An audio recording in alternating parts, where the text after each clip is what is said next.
You are listening to I Am Refocused Radio with your host, Shamaya Reed. This show is designed to inspire you to live your purpose and regain your focus. And now, here's your host, Shamaya Reed. Hey, welcome to I Am Refocused Radio. We are here once again, and today we have another special guest on the show. We're going to be talking to Terry McDougall, and you can go to her website. She is terrybmcdougall.com.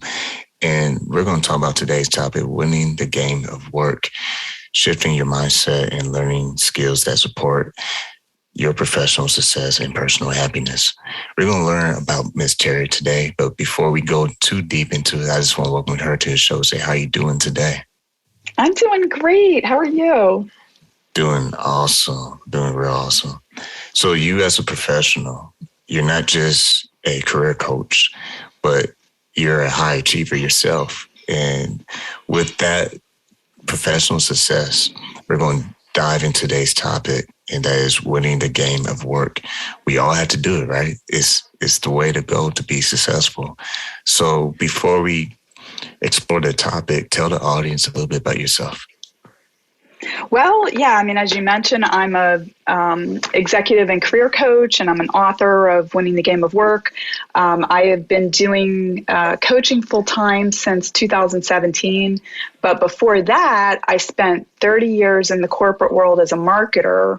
The majority of that 30 years was spent at two national banks, and over the course of the time that I was doing the marketing, I rose within the ranks to lead marketing for several businesses at the last national bank that I worked at. So, I've sort of struggled with a lot of the issues that I talk about in my book, and as I have learned, part of what my mission is to teach a lot of the lessons that I've learned to other people, so that maybe they won't have to struggle as hard to become not only successful, but also happy in what they're doing every day. And I like that, because winning the game of work, that's something that we all should strive to do. It's not easy, but I'm sure that's why you wrote the book, so it can help us take things apart and break it down so that it can be easier to execute. When it comes to writing the book, what are some of the key takeaways that you hope people can learn so that they can put your ingredients into action so they can actually practice this on a daily basis? Well, I think one of the biggest things is actually stepping back a bit so that we can get a bigger perspective on work itself. Because I think that, I kind of use this analogy a lot, if you've ever seen the movie The Matrix, right? That there's kind of like what appears to be going on the surface, and then there's something else entirely going on underneath. And I think for a lot of people, when they go to work, they're kind of like, oh, well, I just show up and I work a certain number of hours and I get my paycheck, and that's what work is. And it can be that way, right? But if you really have a desire to move up within an organization, and particularly, in more high-level corporate type roles, you've got to start seeing what's going on under the matrix, right? And so I'm trying to help people see work as a game, because if you look at work as a game, you can develop a strategy on how you navigate it and how you become a player and how you can, quote unquote, win. And so, just helping people shift the view of what work's all about is what I'm all about. And then I think that when that happens, people become more confident, more satisfied. They understand how to advocate for themselves. And these are all the things that I talk about in the book. I'm sharing a lot of my hard-won lessons and things that I learned from other people as well.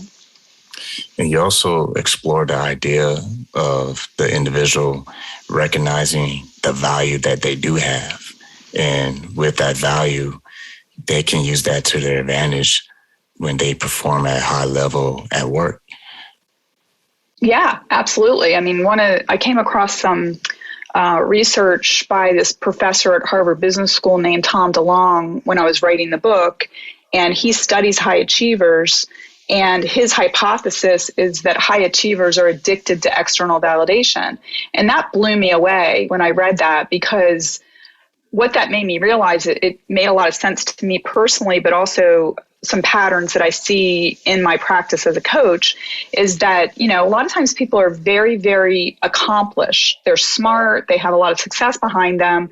But sometimes their confidence can get shaken if they're not being recognized for their contributions. They'll say, oh, am I not good enough because I didn't get the promotion or something like that. And I really think that does come from, if people have been good students and they've kind of worked their way up through like achieving at school and then getting into a good college and then getting a good job and then, working hard and moving up, that they're so focused outside of themselves that they sort of lose connection with their own inner wisdom and inner confidence.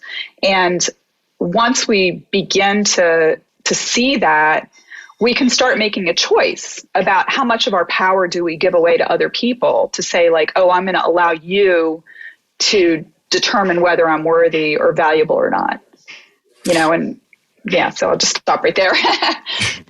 And once again, this is On Refocus Radio talking to Terry McDougall. And I like the whole concept of treating work like it's a game in a competitive sense, because having that drive, it can become a burnout situation, because I think we all have been in that situation before where we have been tempted to be, burned out and draw back and almost feel like we need to hold back. Because like you said, to your point, sometimes people they feel like they're not being recognized for their value that they are contributing to.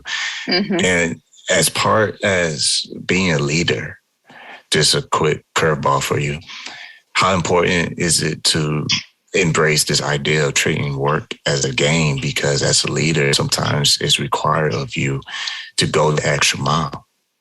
Yeah, well, I mean, I'm so glad you asked that question, because I actually have seen a pattern with a lot of leaders, and, sometimes they're newly promoted, but sometimes they're people that have been in their role for a long time, and they are working so hard that they're really on the verge of burnout. I mean, I actually had one client who, she had a team of 8 people, and I think you could call her sort of a player coach, right? Like she managed the team, but she kind of did the same function as everybody on her team. And so if anybody was falling behind, she could kind of jump in and take some of the work off their plate and just keep everything moving forward. She did a great job, and she got promoted to head the whole department of 50 people.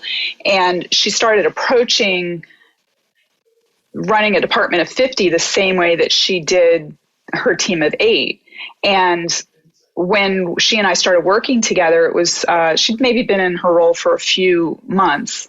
And one of the first things that she said to me when we started working together was that she was considering asking her boss to demote her, because she was working like 70 hours a week and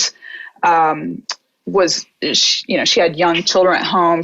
Her husband was having to do all of this stuff on the weekends with the kids because she was taking so much work home. And I helped her to sort of, like, she was really treating it, like I said before, she was a player coach. She was treating it like she was in the middle of every play, right? She could not get any perspective on what was going on. And so if you want to use it as, like, say, a football game or like a rugby game, where you see those scrums in the middle of the field for rugby, right, where everybody is just on top of each other. If you're in the middle of that, you have no perspective. You can't see anything. But if you zoom out, if you went up into the stands, you'd be able to see the whole field. Or like in football, that's the reason why they have people up in, the top of the stadium, so they can see the whole field and, tell the coaches on the field what they're seeing. And it's important as a leader to be able to have that perspective, because, what I did with that woman that I was mentioning was that I helped her to zoom out and look for leverage points, because she was basically treating her role like one-to-one leverage, like that she had to be involved in everything. And that's not why people are given leadership roles. They are not given leadership roles so that they can touch everything that goes on in their department. They're given leadership roles so that they can, get enough perspective to share, the vision of what the destination is, so that they can assign different roles to people, that they can make sure that they've got the right people in the right roles and train and encourage. And, that's what leadership is, right? But it's not often taught, actually. And so what you end up with is like people that have been strong individual contributors or strong managers are getting promoted to like a director level or something, and they don't know how to first, they don't know how to identify all of the resources that are at their disposal, but then even if they do, they're not sure what to do about it. And so that's what I try to do, is like help them figure out, how do you want to structure things? Like, where are those leverage points? How can you start using them so you can actually have more impact without so much effort? And in her case specifically, in the time that we worked together, actually the first thing that we did was, she had her door open to her office all day long, and she had a constant parade of people coming in and out of her office, asking questions, wanting help, blah, blah, blah. And she never had time to get her own work done at work. So, this is easy, but I was like, close your door for 2 hours a day. And she at first was like, I don't want people to think I'm an open door manager. I don't want them to think that, anything's going on. And I was like, just tell them you need to get your work done, so you're going to close your door 2 hours a day. That made a huge difference. But there were just other things that she started to be able to see when she gave herself time to think. And she put some structure in place. She delegated things. And over the time that we worked together, she was able to reduce the number of hours that she was working down to, 55. Which is still a lot, obviously, but it's not 70, right? 70, that's 10 hours a day, every single day. That's ridiculous. And it's unsustainable also. And it shows why this book is so important, especially in today's world where things seems to get busier and busier and busier as we go by. It's interesting to see how, personally, just facing every new challenge, I think we all are required to face them, but it's an option for us to choose whether we are going to face them or we're just going to let it consume us. And the other thing I'm hearing from this conversation is, instead of being consumed by the frustration, I like the idea of sitting back, zooming out, and seeing what's really going on, so you can find a way to delegate and contribute to your job more intelligently. Yeah. Because I think sometimes it just could be old, stubborn ways of how we feel things should be versus how they ought to be professionally. Yeah, absolutely. I think seeing things for what they are versus, to your point, sometimes getting stuck in an old way of seeing things. Or I've seen this a lot where somebody does get promoted and they're still in the mindset of the lower level role that they had before. So they haven't mentally promoted themselves to even recognize that they have more authority, right? And so they might say, oh, well, they won't let me do that. And the question is like, well, who is they? Because maybe, sorry, maybe you need to ask, or maybe you just need to say, I'm just going to make this happen and see if anybody even notices, right? And what did they used to say when I was in corporate? It was like, ask for forgiveness, not for permission, right? And a lot of times people are just, they're waiting for somebody to give them permission when in fact they can give themselves permission. And that's a game changer right there. I like this whole idea. I know I probably said that like 10,000 times, but I really do, because it really makes you think and just reflect on, okay, how can I actually apply this to work? Because it's something you can use outside of work as well in your personal life. Like, how can I squeeze more time to have better priorities? Because it could be also an argument that the priorities are not correct and maybe they need some adjustment, so that way things can flow better. Because if you put the easiest things first versus the hardest things first, then that can make a difference in your day. Yeah, absolutely. And, one of the things that I use a lot when I'm helping people to see their work differently is there's something called the Eisenhower Matrix that President Eisenhower developed probably when he was a general, but it's got on one axis, it's got urgency, and on the other axis, it has importance.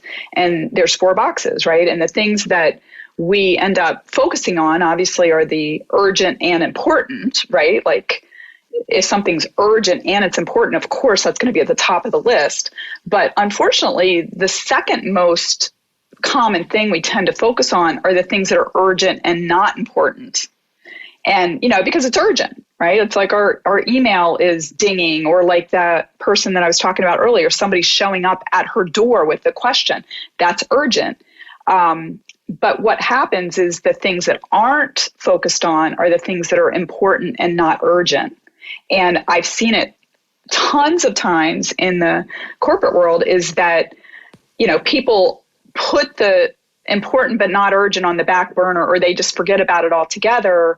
And then they never work on it until it's urgent, right? Until it's like, oh my gosh, that report to the CEO is due tomorrow, right? And so maybe they don't even end up doing as good of a job as they could have had they, kept that in mind and said, oh, okay, I'm going to do the urgent and important first, but I'm going to put time on the calendar to work on the important and not urgent.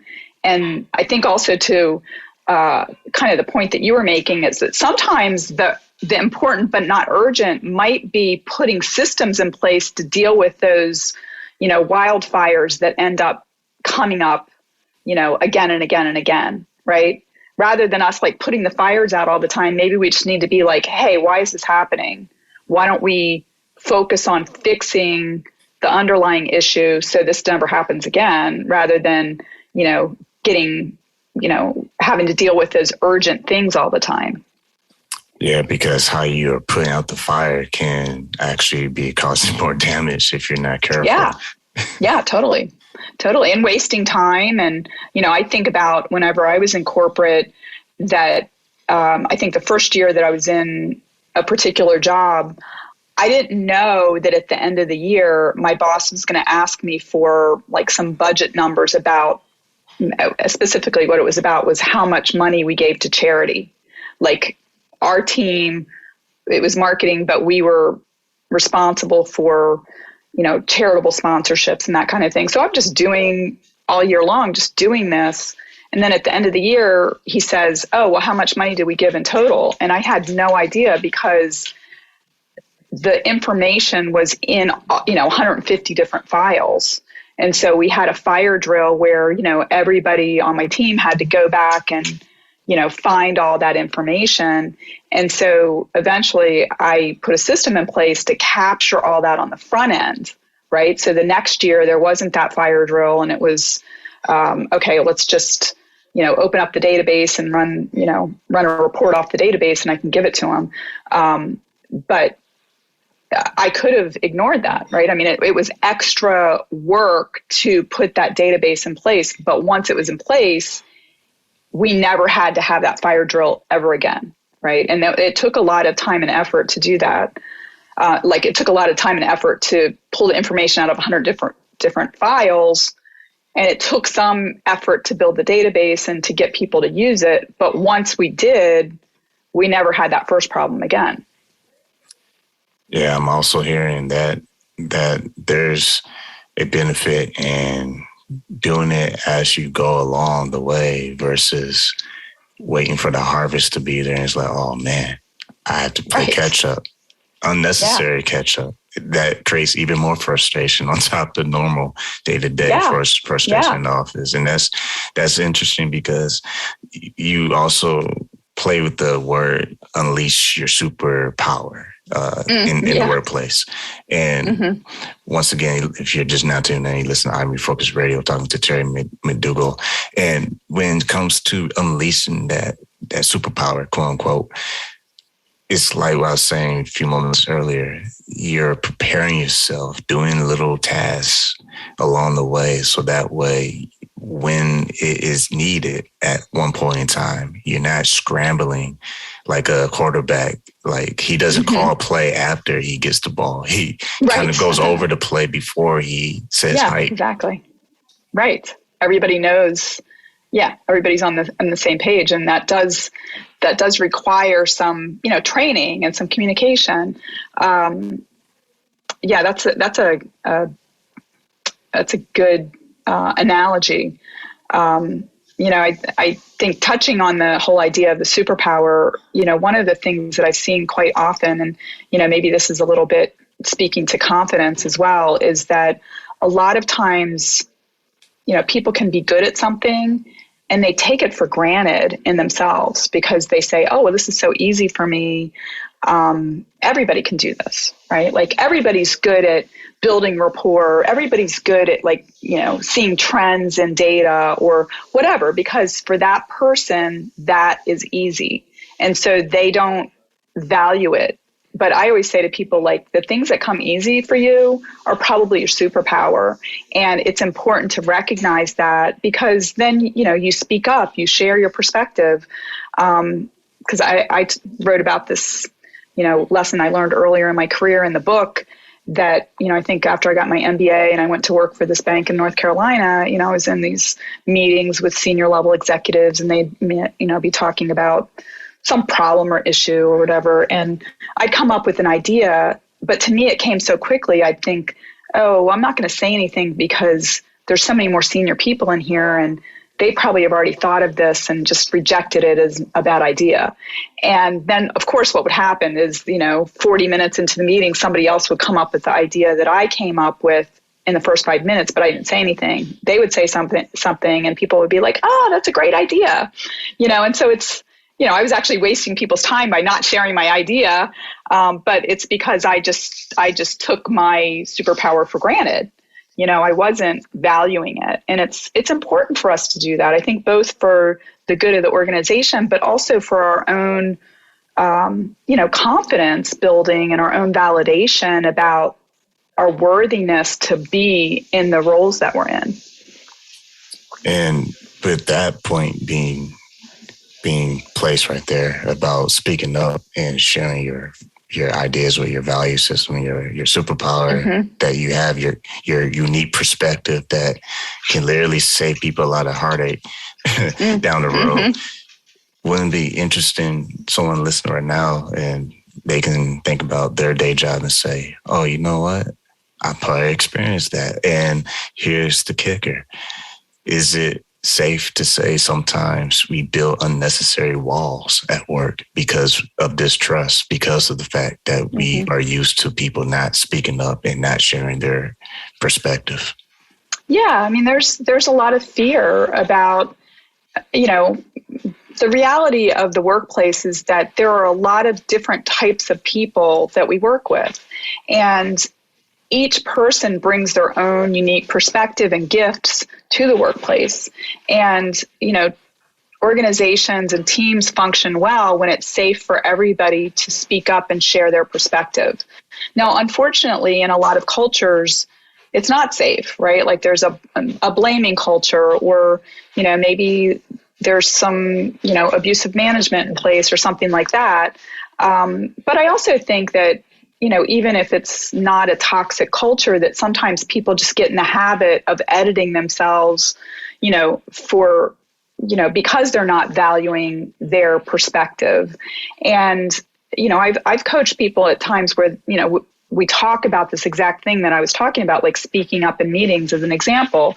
And everything that you say is not going to be, embraced as the most brilliant, fantastic idea ever, right? I mean, sometimes people are not going to hear it.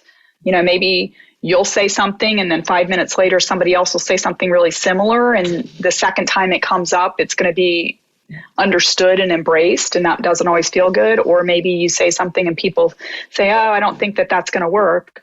But I think that we've got to not let that stand in the way of sharing what we see, because our perspective is valid.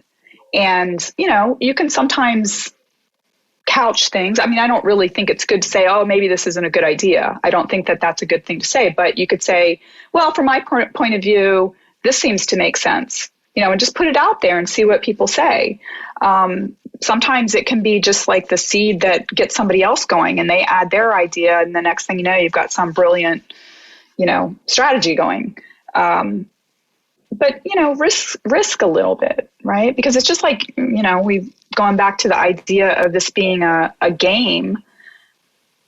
People or teams win when they are willing to take some risks, right? Because like being competitive, which the workplace and business is, requires that we take some risk. But it can feel really awesome whenever you win after you take a risk, right? And that's the key to winning the game. Is yes. whoever takes the most risk throughout the game and cover their bases of details, fundamentals, what they say, the fundamental skill sets, they end up winning when the clock strikes zero. And I think that's the major key to take away from what we're discussing today. And that is, you have to do it. You just can't think about it. You can't just say, I want to be a better person at work. Because anybody can say that. I mean, that's the easiest statement in the world. I can type an email report to my team and say, hey guys, I want to have a great week. Well, to some people, it just be put off a little bit into a whatever mentality, because it's like, well, prove it, show up, do something different, because we've seen this type of happy thoughts type feeling. And sometimes it takes more of a, I'm going to just do something about it versus I'm a hope for a better future. Yeah. I mean, I think that the, extension of this whole analogy is that you can't just be sitting on the bench and, hoping that you win. Like, you will never win sitting on the bench. You have to get in the game, and getting in the game means that you might get knocked down. You might get hurt. You might do something silly or stupid, right? But you're going to learn, right? And you're going to get better. And maybe the next time that you're in there playing, that you're going to choose to do something different because you're continually optimizing your abilities. So, get in the game. Well, once again, true honor talking to our special guest today, Miss Terry McDougall. You can go to her website. That's terrybmcdougall.com. And make sure you go check out her book, because, you have tons of great reviews on Amazon, but you can get it anywhere. The book is Winning the Game of Work. And speaking of happiness, I think, is something that we all, well, most of us, hopefully, strive for. And it's so rewarding when you are able to cherish those moments in life, because life will pass by. You don't get another life to live. This is your chance right now, today. Yep. So in closing, how can people stay in contact with you, and what will be your last message to our audience? Well, people can find me at my website, terrybmcdougall.com. They can also get LinkedIn with me on LinkedIn. My handle there is Terry B. McDougall. I have a coaching community where people can, sign up for programs and so forth. And it's at subkit.com/Coach Terry. And then you also mentioned my book that's available on Amazon. But my last words of wisdom are that you are worthy. You are put on this earth for a purpose, for a reason. And it's, find out what that reason is and just, step into it with confidence, because there's nobody else like you out here. Once again, been listening to I Am Refocused Radio. And I just want to say thank you to Terry McDougall for being here today and taking time out of your busy schedule. Thanks, Shemaya. It was great to be here.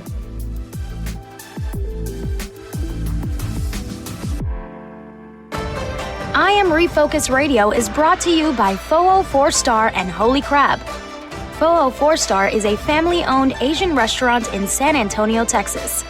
We have been a local favorite for Asian cuisine for over 10 years. With nothing but full smiles and fast service, you'll be leaving satisfied. Come on in for some authentic Vietnamese food. Holy Crab is one-of-a-kind Cajun Creole-style seafood restaurant located in Universal City, Texas. We offer traditional seafood items as well as chicken and steak. We also offer seafood boils. Come give us a try. You won't be disappointed. You can find these two eateries in Universal City, Texas at 2921 Pat Booker Road.